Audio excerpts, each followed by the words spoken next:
Olá, muito boa tarde a todos e a todas. Estamos iniciando mais uma live aqui pela Escola da Advocacia Geral da União. Desta feita, receberemos o professor Pedro Henrique Nogueira para trabalharmos a temática da flexibilização das empenhorabilidades. Esse é o tema da nossa live desta tarde, saudando a todos que estão ingressando e pedindo para clicarem aí no coração ao lado direito inferior da tela, para que os demais colegas sejam avisados do início da nossa live.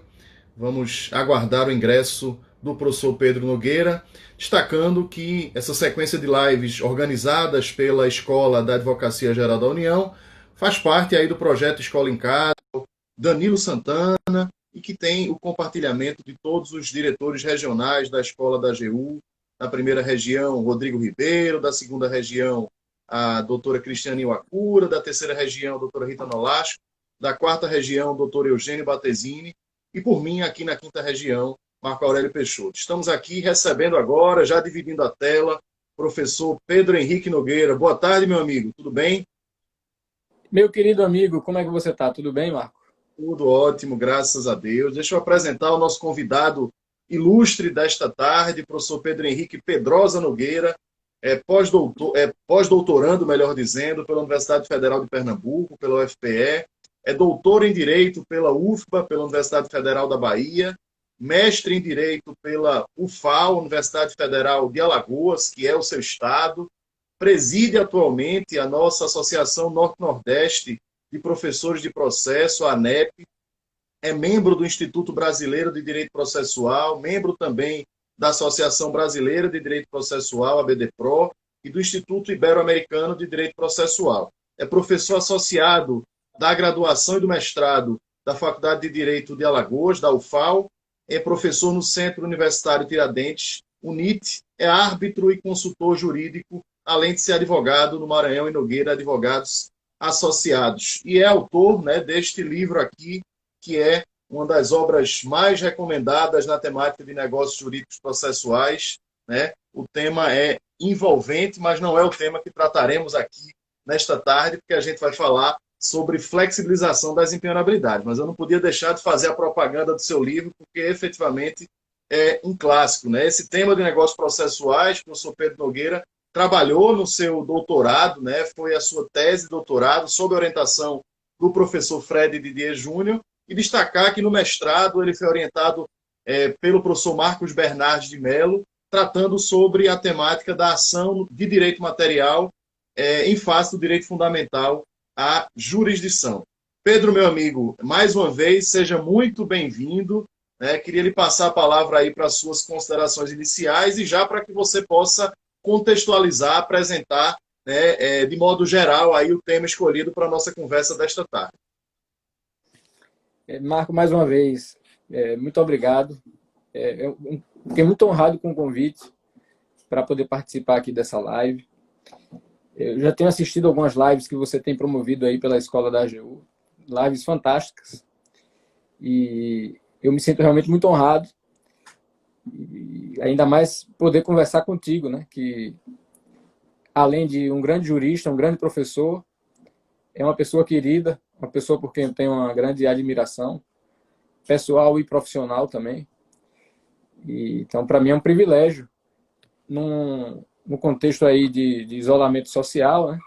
Embora que aqui em Alagoas o isolamento já não está tão sério assim. Aqui também. Eu, por exemplo, Aqui em cheguei Pernambuco do também. escritório há pouco tempo, eu estava na rua. Aqui em Pernambuco Então, também. Graças a Deus as coisas estão mais calmas, né? espero que assim continue, né? Tomara. Mas mesmo com essa flexibilização, a gente tem uma restrição em termos de viagem e a gente não está podendo se encontrar, né? Então, fazer uma live contigo é uma oportunidade para revê-lo e também conversar, né? É uma oportunidade de a gente conversar, bater um papo, coisa que ficou mais difícil aí nesse ano. Então, é uma satisfação para mim. Tá? Quero cumprimentar todos que estão aqui assistindo, aqueles que vão assistir posteriormente, que acredito que a live ficará disponível, né, no IGTV. Deixa Isso, é também bom aqui lembrar que meu... as lives, viu, Pedro? Elas ficam disponíveis aqui no IGTV da escola, são exportadas depois também para o YouTube da Escola da AGU, E as nossas lives estão indo agora também, estão sendo carregadas para as plataformas de podcast. A AGU tem utilizado o podcast no Spotify, no Google Podcast, no Apple Podcast. Então, as nossas lives também estão sendo exportadas para as plataformas de podcast. Maravilha. Então, é um prazer estar aqui contigo, né? Cumprimentar também aos que entraram aí e deixar um abraço para todos. Quando a gente está falando, a gente não consegue perceber exatamente quem entra, né? Às vezes já vi alguns professores ingressando aí. Eu vi muita que gente o professor entrando, Brusque, né? O entrando professor aí, América. América entrou também. Isso, Então, Nilson também. Eu não quero correr o risco de depois pecar por omissão, né? Sair citando e esquecer alguém. Não, deixa aqui um abraço geral para as pessoas que estão entrando. Em relação ao tema, Marco, esse é um tema que vem sendo do meu interesse já há algum tempo. As empenhorabilidades, né? E, de modo especial, a flexibilização. Né? Porque a empenhorabilidade funciona como uma espécie de imunidade patrimonial que o sistema jurídico, falando de forma mais abrangente, faz incidir sobre bens. Às vezes, a responsabilidade patrimonial é mais ou menos limitada. Isso depende de circunstâncias políticas, circunstâncias históricas. No direito brasileiro, eu particularmente entendo que as empenhorabilidades, que funcionam então como restrição à responsabilidade patrimonial do executado, são muito generosas. Eu acho que o nosso rol de empenhorabilidades é extenso, e acho que é extenso demais. Mas ela funciona desse modo. Politicamente, o sistema jurídico define quais bens devem permanecer imunes à atividade expropriatória. Então, aqueles bens são indicados como bens impenhoráveis. Então, esse é o pano de fundo, né? Onde se insere a empenhorabilidade. E quando a gente fala em flexibilizar a empenhorabilidade, a gente está se referindo às formas que o próprio sistema prevê para que essa proteção, essa imunidade, deixe de existir. Então, a gente, assim, numa aproximação aqui bem rápida, a gente poderia estabelecer 3 formas de flexibilização. Flexibilização legislativa, que é quando a própria lei cria uma empenhorabilidade, mas se encarrega de abrir exceções. Nós temos muitos exemplos no direito brasileiro. A própria empenhorabilidade do bem de residência comporta várias exceções. Então, existem flexibilizações legislativas. Por exemplo, o imóvel que o devedor utiliza para a sua residência é empenhorável. Mas essa empenhorabilidade não prevalece se o crédito que origina a execução tem origem em impostos prediais relativos a um imóvel. Então, é uma exceção legislativa. A Lei 8.009 de 90 prevê já essa exceção. A gente brinca, né, em relação à lei da empenhorabilidade do bem de família, que a gente estuda mais as exceções do que a própria empenhorabilidade. A lei é para garantir a proteção do bem, mas, na verdade, as flexibilizações legislativas são tão extensas também que a gente acaba estudando mais as exceções do que a própria regra, né? É verdade. E hoje, por incrível que pareça, né, por mais paradoxal que possa parecer, mas se a gente for estudar ou examinar a Lei 8.009, pura e simplesmente a lei, é um problema, porque a jurisprudência praticamente já reescreveu a lei. Isso. Então, é uma desorientação. A lei, por exemplo, diz que o bem protegido é aquele pertencente à entidade familiar, mas o STJ já disse que se o devedor solteiro possuir um bem com essas características, ele também goza do mesmo privilégio. Isso. Não estou entrando aqui no mérito se a decisão é boa, é ruim, se é acertado ou errado, é apenas constatando o fato. Não dá mais para estudar, por exemplo, as empenhorabilidades do bem de residência apenas simplesmente se deparando com a lei. Você tem que fazer um estudo jurisprudencial, porque os precedentes praticamente reinterpretando, né, praticamente reescreveram. Tem decisões, por exemplo, que entendem e o devedor pode locar o bem de residência e o aluguel proveniente da locação recebe o benefício da impenhorabilidade, ou seja, essa é uma impenhorabilidade que não está prevista em lugar nenhum, mas o STJ acabou admitindo essa possibilidade, criando, portanto, uma nova hipótese, né, que não está redigida na lei. Né? Então, nós temos a flexibilização legislativa, temos a flexibilização negocial, da qual a gente não vai falar, você já disse que a gente não vai falar aqui de negócios processuais, mas ela existe hoje em dia. O próprio Código permite isso expressamente. Então, as partes podem fazer um acordo e ressalvar da penhora determinados bens, independentemente de qual seja o bem, independente também do critério, do motivo, você pode fazer um acordo com a parte e dizer, olha, esse bem aqui não vai entrar na execução. Assim como você também pode fazer o contrário, né? Você pode transformar um bem impenhorável, um bem que, segundo a lei, seria impenhorável, e convertê-lo em bem penhorável. Isso é possível através da negociação processual. E há também a flexibilização judicial, que é feita por decisão judicial ou decisão jurisdicional. Essa é um pouco mais problemática. E é problemática pelo fato de que o nosso direito não previu, e eu acho que isso é ruim, mas o fato é que o nosso direito não previu, ou raramente previu, hipóteses em que expressamente o juiz está autorizado a flexibilizar uma impenhorabilidade. Em outros ordenamentos jurídicos, por exemplo, isso é possível. Então, o legislador remete para o caso concreto e diz: o juiz, examinando circunstâncias, está autorizado a, dentro de uma certa margem, flexibilizar a impenhorabilidade. Por exemplo, impenhorabilidade do salário. Então, o juiz poderia, diante de certas circunstâncias, avaliando a remuneração do devedor, avaliando o crédito que está sendo executado, ele poderia, dentro de uma margem, estabelecer quanto daquele salário poderia ser penhorado. Mas nós não temos uma regra desse tipo, com esse parâmetro no direito brasileiro. Mas mesmo não tendo uma regra com essas características, o fato é que a nossa jurisprudência, no sentido amplo, eu não estou me referindo apenas à jurisprudência dos tribunais superiores, mas de uma forma geral, os juízes costumam adotar posturas ativistas em matéria de impenhorabilidades. Isso é curioso. Eu não sei, isso merece um estudo empírico, né? Porque há certos assuntos, impressionante como isso é sintomático, há certos assuntos que acabam gerando um volume muito grande de decisões ativistas. Eu considero decisão ativista aqui, para a nossa conversa, aquela decisão que foge dos limites enunciados na lei. Então, se a lei diz que não pode penhorar, o juiz vai lá e diz, não, aqui eu vou aceitar que se penhore, mesmo a lei dizendo que não pode. Esse é um dos temas em que isso mais ocorre, né, Pedro? É impressionante como você falou aí da impenhorabilidade de salário, que eu sei que você vai voltar a tocar nesse aspecto mais à frente, mas é impressionante como a gente identifica decisões de juízes de primeiro grau e de tribunais locais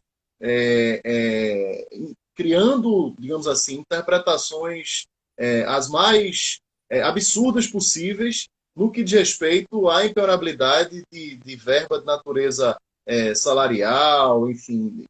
E aí chega o Tribunal Superior e interpreta também, mas é impressionante como esse é um tema que a magistratura, de uma maneira geral, acaba interpretando demais, né, com, digamos assim, pensamentos os mais variados possíveis, o que força a discussão da matéria a chegar aos tribunais superiores, em função de temas que, efetivamente, se a legislação tivesse, digamos assim, amarrado de uma forma mais adequada, ou se tivesse delegado ao magistrado, como você está colocando aí, só que com parâmetros pré-estabelecidos, a gente tivesse mais segurança. Mas a grande verdade é que a gente, conversando, enfim, com a advocacia, com os advogados que militam, por exemplo, mais na seara, né, na atividade executiva, em relação a discussões atinentes à impenhorabilidade, tanto de verba salarial, ou também, né, você falou de bem de família, né, a gente também identifica pensamentos os mais variados possíveis,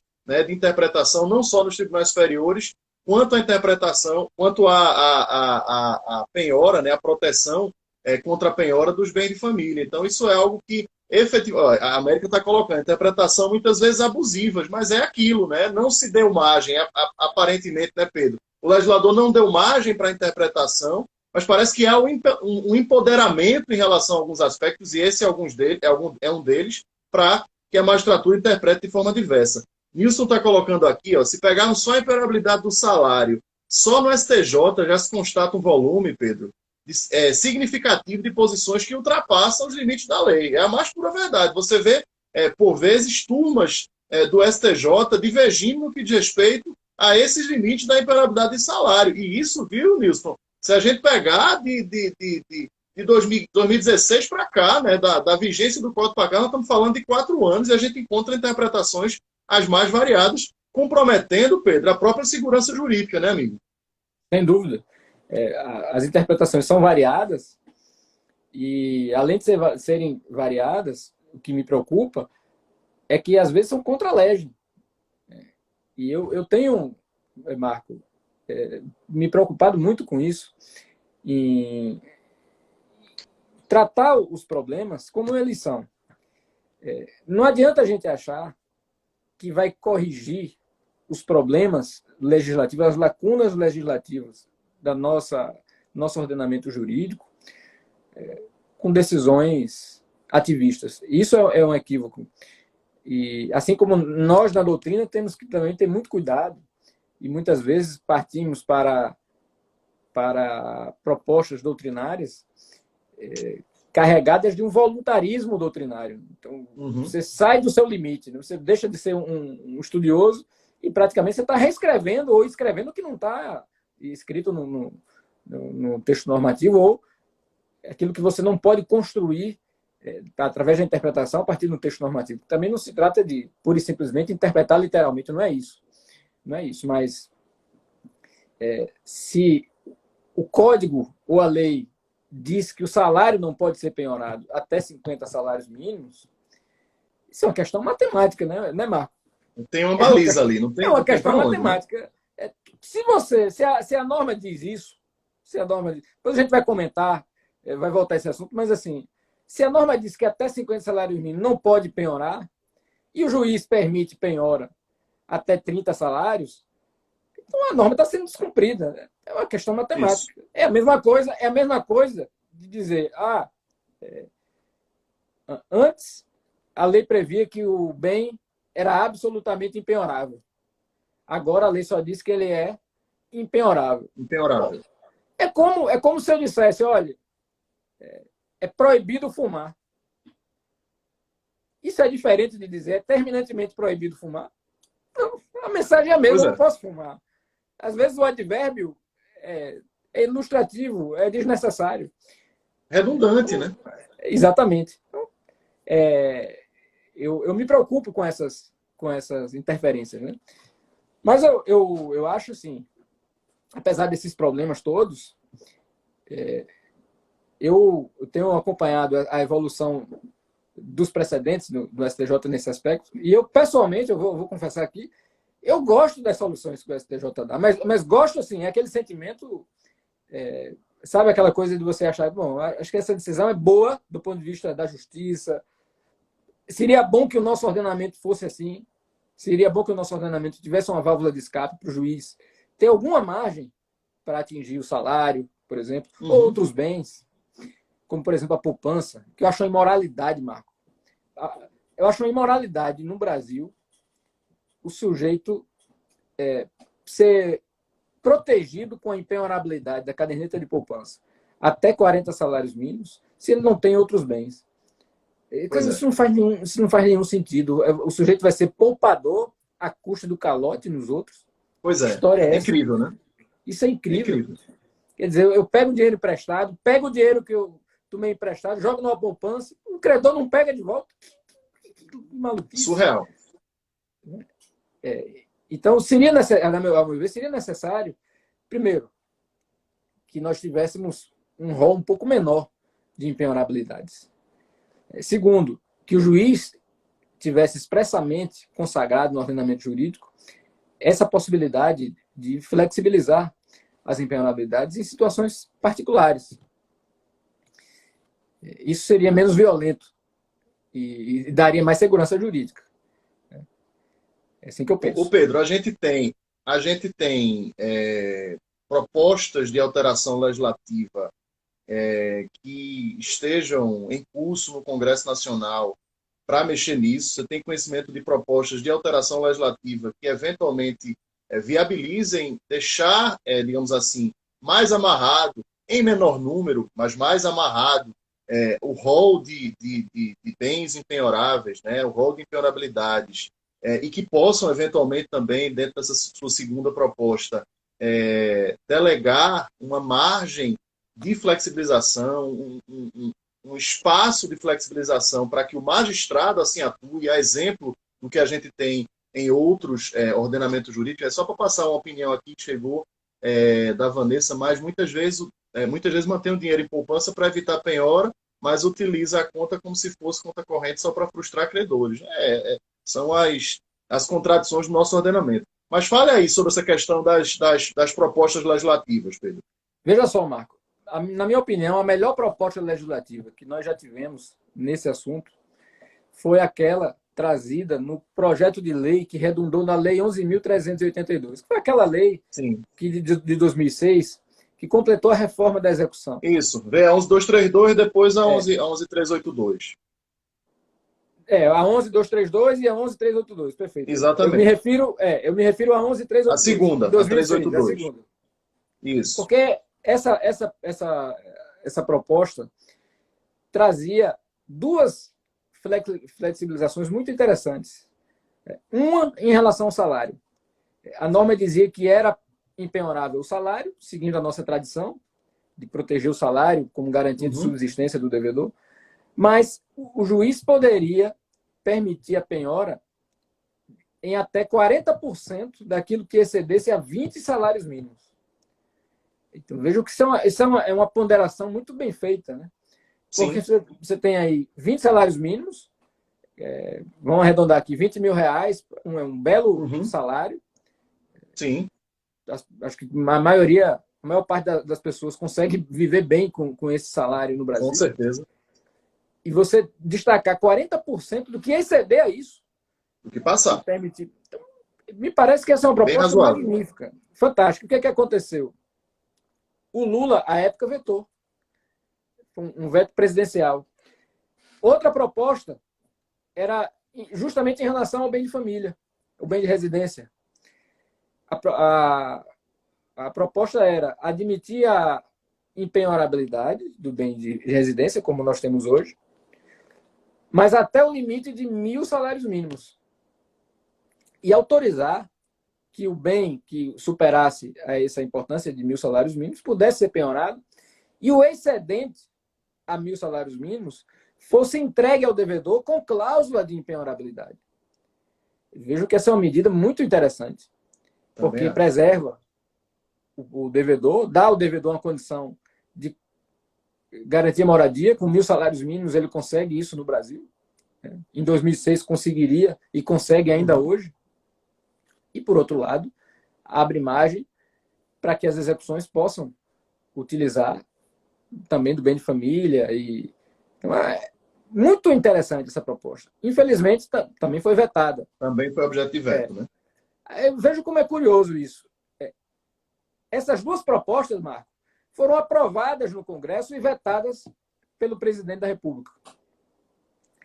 4 anos Pedro, depois... aí eu te pergunto, elas não foram requentadas na tramitação do Código de Processo Civil de 2015, não? Pois é, elas não, o Código não conseguiu emplacar. É isso que eu acho curioso, que 4 anos depois, a gente está aí no período muito próximo, né? E olhe que o Código praticamente incorporou os dispositivos dessa reforma, praticamente estão incorporados no texto do CPC. Né? Foi uma parte muito pouco mexida. Mas isso não conseguiu ser emplacado durante a tramitação legislativa. Veja que curioso, né? Em 2006, o Congresso Nacional aprova essa interferência, essa flexibilização das impenhorabilidades. Mas em 2010 até 2015 é o Congresso que não consegue Pois é, emplacar isso. e era praticamente o mesmo Congresso, né? Porque assim, a gente olhar para o Congresso de hoje, ele é muito renovado em relação ao Congresso de 2 anos atrás, evidentemente. Mas aquele Congresso ali da tramitação do CPC, que se tornou o CPC 2015, era praticamente o mesmo Congresso que teria, o que acabou aprovando a Lei 11.382 e que teve esses dispositivos vetados. Então, assim, se tivesse isso, de repente, sido, digamos assim, trazido novamente à tona, requentado, né, como eu falei, talvez, quem sabe, né, tudo bem, a presidente da República era da mesma linha política anterior, mas não significa que isso pudesse necessariamente ser objeto de veto novamente. E como você falou, são duas propostas bastante razoáveis, né, bastante interessantes, com uma proteção de um lado, mas também olhando, né, dando aquela tentativa de preservar o credor também do outro lado para garantir a efetividade da execução. E hoje nós temos propostas, você tem conhecimento de propostas em andamento, em curso no Congresso Nacional, que possam alterar, por exemplo, as regras atuais do CPC 2015 no que diz respeito às impenhorabilidades? Eu desconheço. Não sei se existem. Realmente eu não tive conhecimento de novas propostas que pudessem interferir nesse ponto. Mas eu acho que as futuras propostas deveriam seguir essa tendência que, infelizmente, não conseguiu ser emplacada em 2006. Eu acho que esses dois pontos são centrais nas impenhorabilidades. É mexer no salário e mexer no bem de família. Bem de família. Claro, com prudência, com proporcionalidade, que era o que se fazia. Né? Porque o que o CPC consagrou, possibilidade de penhora naquilo que excedia 50 salários mínimos, a gente sabe que isso é uma ficção no Brasil. A chance disso acontecer de alguém receber acima de 50 salários mínimos, né? Estar devendo e não ter patrimônio, e então o juiz determinar e conseguir penhorar aquele salário, a gente sabe que é uma combinação muito improvável. Não, acontecer tudo isso é uma chance mínima realmente da gente ter a aplicação disso. 50, vamos arredondar aí para 50 mil reais, a pessoa exceder, ser devedor, não está, ou seja, não está cumprindo as suas obrigações e ao mesmo tempo não ter outros bens passíveis ali de pagamento, realmente é algo reduzidíssimo. Vamos enfrentar agora, Pedro, vou lhe provocar para a questão da interpretação jurisprudencial. Nós temos aí a flexibilização feita, né, diante desse atual cenário legislativo que a gente tem das impenhorabilidades. A gente tem a aplicação, ou esse ativismo, como você mesmo se referiu, feito por nossos magistrados. Então, eu queria que você tratasse aí de alguns exemplos que a nossa jurisprudência, aí, puxando mais para a esfera dos tribunais superiores, tem nos apresentado no que diz respeito a essa flexibilização. Que exemplos você poderia apontar para a gente do STJ atuando, e aí o próprio Nilson tinha colocado aqui atrás, né, tem ora ampliando, ora restringindo os nossos limites. Então, que exemplo você pode trazer para a gente da interpretação do STJ no que diz respeito a flexibilizar as impenhorabilidades? Vamos lá. Vamos pegar esse caso do salário, né, da penhora sobre o salário, certo, que eu acho que é mais atraente. O STJ, durante um certo momento, sempre foi restritivo a admitir a penhora sobre o salário. O STJ era legalista, interpretação literal do antigo artigo 649, inciso 4 do CPC 73. Essa era a diretriz. Então, o 649 do CPC dizia que eram absolutamente impenhoráveis salários, vencimentos e etc. E o STJ vinha assim reconhecendo.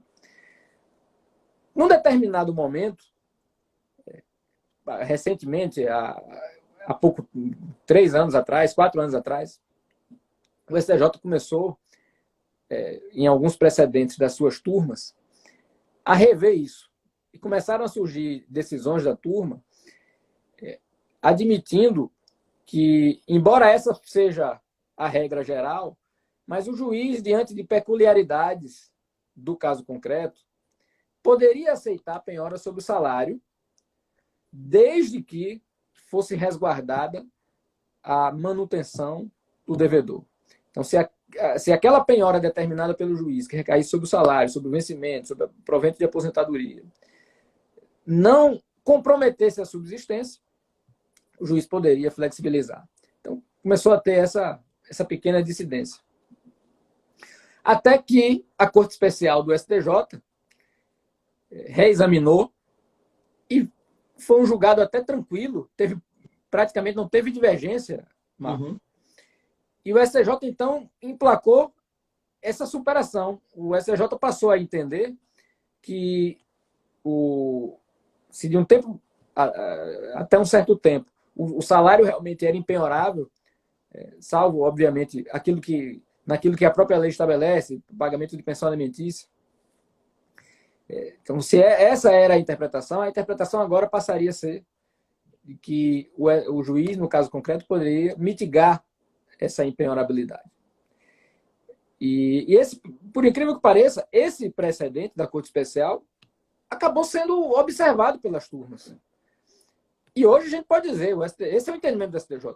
Nesse aspecto, eu posso afirmar com alguma segurança, com alguma, né? Eu não posso colocar minha mão no fogo pelo STJ, mas a gente pode dizer que há um direcionamento nesse sentido. E um caso que o STJ examinou, e às vezes o absurdo do caso concreto nos leva a mudar o entendimento, a mudar a percepção das coisas. Né? Por exemplo, a quinta turma do STJ julgou um caso em que a discussão era toda sobre isso. O juiz tinha determinado a penhora sobre um determinado bem, tinha determinado um bacen júri, e o devedor apresentou impugnação dizendo, olha, isso aqui é salário. O juiz fez uma investigação mais ampla na movimentação bancária do devedor e ele constatou que em 3 meses, Marco, em 3 meses, aquele devedor movimentou 6 milhões e 500 mil naquela conta. Então isso quebra um pouco o discurso, né? Pô, peraí, a gente tá de brincadeira aqui, a gente está falando de salário, está falando de proteção da dignidade. 6 milhões e 500 em 3 meses? Então, às vezes o absurdo, mas é um caso, assim, a gente não pode generalizar, né? E não pode achar que todos os bloqueios, as penhoras que recaem sobre o salário se encontram nessas circunstâncias. Né? Mas isso aconteceu. Mas é emblemático. É emblemático. E aí o STJ prontamente incorpora a ideia da flexibilização. Nesse caso, no leading case, relatou o ministro Benedito Gonçalves, né, que a partir de quando o STJ começou a aceitar a mitigação, o caso... Eu até coloquei o número aí, viu, Pedro? Você colocou? Coloquei. É o 1.582.475. Isso, 475. Tá, eu coloquei aí nos comentários para os colegas que estão assistindo. Maravilha. Nesse caso, o salário do devedor era em torno de 33 mil reais. Você vê que já é algo... Não é um salário pequeno. Não é um salário pequeno. Já é um salário um pouco mais encorpado, né? E aí, o que acontece? Né? Você, diante de situações como essa, você começa a repensar, né? Poxa, faz sentido manter uma proteção absoluta, inflexível, e permitir que o devedor comece a se escorar nessa proteção para praticar um ato abusivo. Isso é um abuso de direito. Sem dúvida. Mas aí veja, Marco, mas essa é a opção legislativa, né? A opção foi essa. A gente tem que ter muito cuidado para não meter os pés pelas mãos. Então, a função realmente do juiz, infelizmente, é lidar com o ordenamento jurídico tal como ele é. E lamentar. Né? E não reescrever o que o Código estabelece. Especificamente em relação a esse precedente, Pedro. A gente muitas vezes critica o STJ em função de utilizar fundamentos constitucionais, princípios, para justificar o descumprimento ou digamos assim, o não cumprimento, né? a não obediência às previsões legais das quais se discorda, né? O código foi amplamente debatido, discutido, democraticamente aprovado, né? Circulou o país inteiro colhendo opiniões, sugestões, começou no Senado, foi para a Câmara, voltou para o Senado. O código está aí, está posto. E aí, esse é um típico exemplo, que veja no voto do ministro Benedito, ele utiliza especificamente que pondera a questão do credor, da efetividade da execução, e utiliza princípio como a dignidade da pessoa humana, da família. E aí, eu te pergunto, você, diante de uma situação dessa, por mais, digamos assim, por mais coerente que possa ser, por mais justa que possa ser a decisão, você acha que esse precedente, na forma que ele foi posto, na forma que ele foi colocado, ele representa um descumprimento expresso dos ditames do Código? Como compatibilizar isso? Você acha que o ideal realmente era cumprir fielmente os termos da lei e se propor uma alteração legislativa, ou o STJ está cumprindo um papel importante nesse aspecto? Vou dar minha opinião pessoal, viu, Marco? Sim. Pessoalmente, eu acho que o STJ deveria se conter. Eu acho que a contenção seria importante. Muito embora eu mesmo, já tenha, inclusive eu tenho um artigo publicado sobre isso, está publicado na Rep, então eu estou muito à vontade para falar, né? Apesar de hoje eu não pensar dessa forma, mas, enfim, eu já publiquei, já fui citado até, quando eu vejo essa citação até me incomodo, rapaz, isso não sou eu mais. Mas assim, quando você permite a flexibilização da impenhorabilidade, utilizando a técnica da ponderação, como ela deve ser aplicada, com toda a metodologia que tem que ser feita, fazendo a descrição a princípios constitucionais, o juiz explicitando o porquê da ponderação, porquê que o princípio da dignidade humana cedeu em face do princípio da tutela efetiva. Se o acórdão vem com essa argumentação, eu particularmente, apesar de eu não concordar, mas racionalmente, posso dizer que o tribunal cumpriu o papel dele. Ele decidiu, ele elegeu uma metodologia decisória, pode não ser a melhor na minha ótica, mas a decisão está fundamentada. O que me preocupa é você manipular de maneira não séria os princípios, né? E simplesmente abrir a porteira para que, no caso concreto, arbitrariamente, o juiz saia escolhendo quando é que ele vai penhorar o salário e quando é que ele não vai. Esse é o ponto da questão. Por isso que eu acho que a lei deveria realmente abrir, flexibilizar um pouco mais e dar mais margem para o juiz. Sim, pelo menos a gente teria segurança. A gente já saberia, olha, eu sei de quanto a quanto o salário vai poder ser penhorado, né? E não entrar nesse carrossel que é imprevisível, né? Porque hoje a imprevisibilidade é total. Por mais que a gente diga que hoje o STJ admite a mitigação da impenhorabilidade, mas a gente não sabe, por exemplo, até que ponto, qual o percentual que o STJ vai aceitar. Pois é.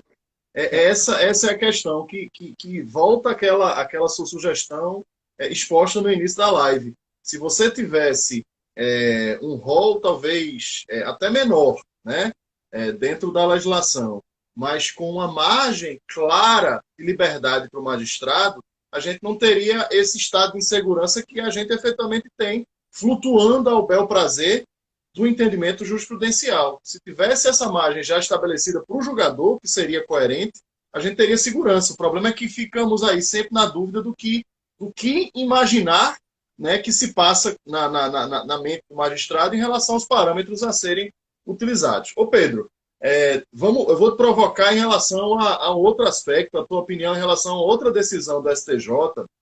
O STJ, ano passado, ele decidiu, acho que salvo engano, depois eu vou pegar o número aqui para passar nos comentários, salvo engano, pela terceira turma, quanto à questão da não proteção do bem de família quando tem violação da boa-fé. O que é que a gente pode falar sobre essa interpretação do STJ no que diz respeito à proteção do bem de família e especificamente em relação a esse parâmetro por ele utilizado? Vamos lá, tema fantástico esse aí, Marco. Só fazer um ganchozinho bem rápido, só para não perder a oportunidade, já que a gente estava falando do salário e da flexibilização. Veja que eu acho uma discussão muito interessante que o STJ vem enfrentando, diz respeito a conceituar o que é salário. Essa é uma discussão que eu acho boa, entendeu? Porque, por exemplo, o STJ vem decidindo que a proteção da impenhorabilidade do salário recai apenas sobre o valor depositado como salário no mês anterior. Sim. Então, ou seja, de forma interpretativa, o STJ está tentando restringir a abrangência do salário. É como se o que o devedor não gastou perdesse a natureza salarial. Essa é uma discussão que eu acho interessante. Porque não é uma discussão de ativismo, é uma discussão sobre a natureza do dinheiro que está na conta do sujeito. Porque eu também não posso dizer que o sujeito recebe um salário, deixa o dinheiro boiando lá na conta por um ano e aquilo simplesmente vai merecer aquela mesma proteção de impenhorabilidade. Será que aquilo ostenta ainda a natureza salarial, uma importância que permanece depositada na conta do devedor sem uso por um longo tempo? Então, eu acho que essa é uma discussão boa e é que a gente poderia até avançar nisso sem incorrer nesses ativismos, né? Exato, exato. Mas em relação ao outro tema que você colocou, eu acho assim, primeiro a minha premissa, né, que não é a premissa do STJ. A impenhorabilidade constitui uma proteção que confere ao executado uma situação jurídica, um direito subjetivo processual, que é o direito de afastar a penhora sobre aquele bem. Essa é a premissa da qual eu parto. Então, sempre a impenhorabilidade vai constituir um direito para o devedor. E, sendo direito do devedor, é lícito ao executado abrir mão desse direito. O STJ, infelizmente, vem dando a interpretação de que as normas de proteção da impenhorabilidade do bem de família, da Lei 8.009, são normas de ordem pública. O Márcio até entrou aqui, que eu vi que ele colocou um coraçãozinho. Sempre que ele vê, ele gosta dessas coisas, né? Não, é da sua terra aí. Mas isso é uma norma de ordem pública, esse é o assunto dele, da tese dele, Sim. Segundo na visão do STJ. E por ser norma de ordem pública, não haveria liberdade de disposição por parte do devedor. Mas veja que paradoxo. O devedor não pode abrir mão da impenhorabilidade, mas pode alienar o bem, inclusive a título gratuito. Veja que coisa. Quer dizer, eu não posso oferecer o bem à penhora, mas posso doar para quem eu quiser. Contradição eu posso absurda. fazer a opção por morar embaixo da ponte, eu posso. Isso é legítimo. Mas eu não posso afetar um bem ao pagamento de uma dívida voluntariamente, né? Assim, eu discordo desse entendimento.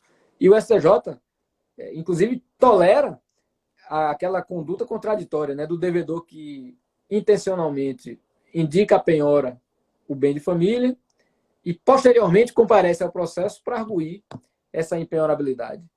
O STJ vem aceitando essa possibilidade, né? Eu confesso que não concordo com esse entendimento, até já escrevi isso também naquele livro que eu escrevi com o Fred, Teoria dos Fatos Jurídicos Processuais. Eu acho que isso não é possível, isso é uma regra de invalidade. Quem dá causa à invalidade não pode se beneficiar da sua decretação. E, além disso, Marco, a gente observa uma falta de coerência do STJ, porque quando se trata de outras impenhorabilidades, o STJ acaba aplicando essa regra, essa limitação das invalidades, que é a proibição do venire contra facto próprio, a proibição daquele que deu causa nulidade se beneficiar da sua decretação. Mas quando é bem de família, não. Aí, por se tratar de norma de ordem pública, o devedor poderia praticar esse comportamento contraditório. Então, eu particularmente não concordo. Acho que a solução é simples. Toda a impenhorabilidade consagra para o devedor um direito do qual ele pode dispor, abrir mão. E ele pode dispor no processo, também fora do processo. Então, não veria nenhuma dificuldade em aceitar, por exemplo, a penhora do bem de família quando o devedor concorda ou o devedor oferece o próprio bem à penhora. É assim que eu vejo. Não sei o que você pensa sobre esse assunto. Eu concordo contigo. Eu queria exatamente aproveitar, a gente tem um pouquinho menos de 10 minutos aqui pelos meus cálculos. Eu queria aproveitar para provocá-lo em relação a essa questão dos negócios processuais em relação às impenhorabilidades, né? Eu me recordo que quando o código estava aí no seu período de vacácio, enfim, no começo da sua vigência, e você, obviamente, falou muito sobre isso, porque é o tema da sua tese de doutorado, a amplitude dos negócios processuais sempre foi objeto de muita discussão, sempre foi objeto de muita discussão. Se cabia para a fazenda pública, se não cabia, se cabe em tal ou qual matéria, direito do consumidor, direito do trabalho, enfim. E uma das temáticas que se levantou em relação aos limites, né, da utilização dos negócios processuais foi em relação à impenhorabilidade, né? Ou seja, os negócios processuais na execução poderiam envolver as impenhorabilidades, isto é, o devedor e o credor, eles podem pactuar no que diz respeito aos bens que, teoricamente, pela disposição do Código de Processo Civil ou pela disposição de leis esparsas, como a Lei 8.009 estabelece, pode haver essa pactuação. Então, eu queria que você falasse um pouquinho para a gente sobre esses limites, ou pelo menos como você enxerga esses limites dos negócios processuais no tocante às impenhorabilidades. E aí eu vou adiante, inclusive, para situações em que a fazenda pública, eventualmente, ela é credora, né? Também, se ela pode ser partícipe aí deste tipo de negócio no que diz respeito à pactuação sobre as impenhorabilidades. Então, queria a tua opinião sobre isso, Pedro, por favor. Ô, Marco, eu acho que é plenamente possível negociar as impenhorabilidades. Inclusive, teve um caso, eu tenho orientado em matéria contratual, por exemplo, a gente sabe que tem aquela exceção lá da impenhorabilidade do bem de família em relação ao fiador, né? Sim, sim. O fiador do contrato de locação, né? E o que eu acho interessante, né? Que na parte contratual você comece a consertar esses problemas pactuando a penhorabilidade ou a impenhorabilidade conforme o caso, de acordo com o seu interesse, né? Então, acho que é plenamente possível. Você vê, em relação ao locador, ao locatário, isso foi questionado no Supremo, no primeiro momento, e o Supremo entendeu que é constitucional aquela exceção prevista lá na Lei 8.009, porque isso gera uma certa perplexidade, né? Quer dizer que o devedor principal, o locatário, ele goza do benefício da impenhorabilidade. Então, o imóvel dele, a casa, o apartamento onde ele mora, não pode ser penhorado. Mas o fiador, coitado, que chega ali simplesmente para responder por dívidas alheias, não goza do benefício. Prestando um favor ali, né? É melhor assinar um cheque em branco do que assinar uma fiança. Pois é. Mas essa foi a opção legislativa. E o Supremo, examinando esse problema, já disse que isso é constitucional, não tem problema quanto a isso. Só que mais recentemente o Supremo já deu uma flexibilizada também e já disse que isso aqui não se aplica na locação comercial. Então já começou a criar distinções aí. Então você pode usar a negociação processual até como uma forma de se proteger disso aí, entendeu? Então você deixa lá bem claro. Se você quer realmente submeter o patrimônio tanto do locatário quanto do fiador do locatário, então é melhor chover no molhado e dizer isso no negócio processual. No contrato você coloca lá, olha, estou abrindo mão de qualquer impenhorabilidade, porque aí você se forra numa eventual discussão judicial de problemas futuros, né? Então, eu acho que é plenamente possível abrir mão das impenhorabilidades. Fazenda pública, a mesma coisa. Hoje a gente tem aquelas leis, né, que permitem a transação, especialmente em matéria tributária. Não vejo nenhum problema em que se ofereça como garantia, por exemplo, de parcelamentos ou de débitos que sejam incluídos naquela moratória, e que se ofereça um bem que, teoricamente, segundo a lei, seja um bem impenhorável, até o bem de residência, desde que haja uma renúncia expressa. Preciso que a renúncia seja expressa. Então, o devedor coloca lá que declara, sabe que o bem é de família, mas que ele está abrindo mão. O problema que vai ter é você esbarrar com a jurisprudência do STJ. Porque quando chegar na discussão judicial, o STJ vai dizer, você renunciou, mas você não poderia ter renunciado, já que a norma de proteção aí da impenhorabilidade é norma de ordem pública. Essa é a dificuldade que você vai ter. Mas, em geral, tirando essa ressalva aí do STJ, eu acho que é plenamente possível, Marco. Em relação ao salário, por exemplo, se a gente for pensar bem, muitos contratos, esses contratos que geralmente servidores públicos fazem, contratos de consignação, né, que são tratados como contratos autoexecutáveis, Isso. O contrato já tem lá uma cláusula que permite o desconto em folha. Uhum. Isso. E eu acho que é possível, eu já tenho defendido isso. É possível você pactuar a técnica do desconto em folha também para dívidas não alimentares, dívidas civis. Então, você coloca lá um percentual de garantia da dívida, 10% da dívida, pode ser descontada do salário. Esse desconto pode ser feito extrajudicialmente, como nesses contratos já acontece, esses contratos de consignação, mas também judicialmente. Judicialmente, você autoriza o juiz a expedir um ofício lá para a fonte pagadora e reter 10% do valor do salário para garantir aquela dívida. Isso é uma renúncia parcial ao benefício da impenhorabilidade do salário. Isso é plenamente possível, inclusive quando a Fazenda Pública for credora. Né? Não tenho nenhuma dúvida. O que você pensa? Não, eu concordo com você. Agora eu vou fechar, né, com a provocação inversa. E imaginando a Fazenda Pública no polo passivo, né, devedora, você entende como possível que ela, na condição de devedora, pactue sobre suas impenhorabilidades, né, uma renúncia parcial à proteção que ela tem da impenhorabilidade dos seus bens, Pedro? O que é que você me diz sobre isso? Aí, só para terminar de dificultar a questão aqui. Não, aí não dá, né? Aí não dá. Aí não tem como, né? Tem o artigo 100, esbarra no texto constitucional, né?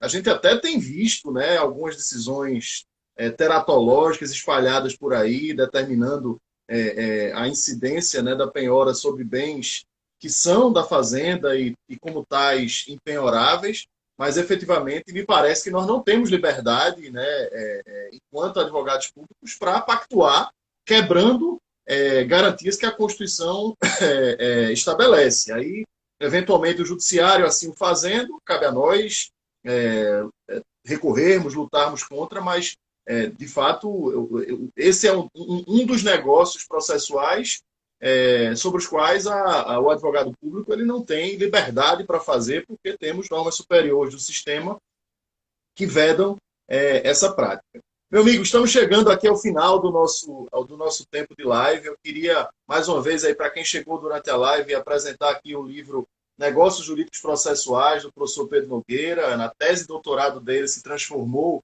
nesse livro, que já está na 4ª edição, né, Pedro? 2020 é a 4ª edição.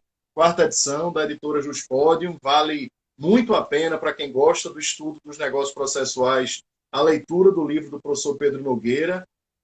Queria agradecer imensamente a você, a sua generosidade em ter aceito o convite aqui da Escola da AGU para participar dessa live. Cumprimentar todos aí que nos acompanharam ao longo da live, professor América, professor Nilson, professor Paulo Mendes, que acabou de aparecer por aí, professor Brusque, professor Rolando, enfim. Então, agradecer a todos que estiveram conosco. Passar a palavra para você, inclusive sugerindo que você convide os nossos colegas, nossos seguidores, para os eventos aí, para os próximos eventos que a ANEP, né, a associação que você preside, estará organizando. Pedro, a palavra é sua para suas considerações finais. Marco, mais uma vez eu quero agradecer o convite, a oportunidade de participar dessa live contigo. Foi muito agradável, muito bacana. Um prazer também estar aqui interagindo com tantos amigos, tanta gente entrando aqui. Deixar um abraço para todos. Paulo Mendes, que entrou, o Roland, a América, o Nilson, muita gente boa. E dizer que estou à sua disposição. A ANEP, você falou aí dos eventos. A ANEP tem promovido aí alguns eventos e vai promover em breve outros. Tem um, inclusive, agora, na próxima semana, em parceria com a BPC, Associação Brasiliense de Processo Civil. Que é presidida por um colega nosso, Rodrigo Becker, né? Rodrigo Becker, uma pessoa muito próxima a você, que você conhece muito bem, né? E um amigo em comum.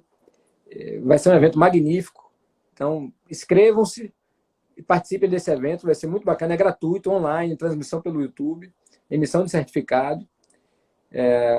Em outubro, a ANEP também fará um evento para divulgar as teses dos seus associados, dissertações, teses que foram defendidas nos últimos anos, para que a comunidade conheça mais a produção dos associados da ANEP, a ANEP que é a Associação Norte-Nordeste de Professores de Processo.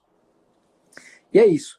Todos são convidados, todos são muito bem-vindos. Inscrevam-se também no canal da ANEP. A ANEP tem um canal no YouTube, tem um canal no Instagram também. Em breve, se Deus quiser, a gente vai começar a promover algumas lives também.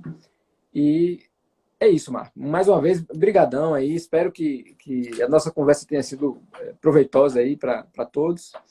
Parabenizá-lo pela iniciativa. Suas lives têm sido excelentes. Eu tenho assistido a várias delas. E é isso aí, meu amigo. Um grande abraço. Um prazer enorme aqui estar com você, né, nessa tarde. A gente que lhe agradece. Inclusive informar, né, já que você falou do canal da ANEP no YouTube, que os 2 congressos virtuais que a ANEP organizou ao longo deste segundo semestre, o Congresso em homenagem ao professor Calmon de Passos e o Congresso dos 5 anos do Código de Processo Civil, estão lá disponíveis no canal da ANEP no YouTube, então tornem-se também seguidores, assim como tornem-se seguidores do canal da Escola da AGU no YouTube, né? Todos os nossos eventos, inclusive as nossas lives, têm sido exportados lá para o canal da Escola da AGU no YouTube, então também tornem-se seguidores aí dos nossos canais, acompanhando os nossos próximos eventos. Pedrinho, mais uma vez, muitíssimo obrigado, meu amigo, obrigado a todos que conosco estiveram. A live fica salva logo na sequência aqui no IGTV da Escola da AGU. Grande abraço, um abraço a todos, fiquem em paz, fiquem com saúde. Tchau, tchau. Forte abraço, tchau.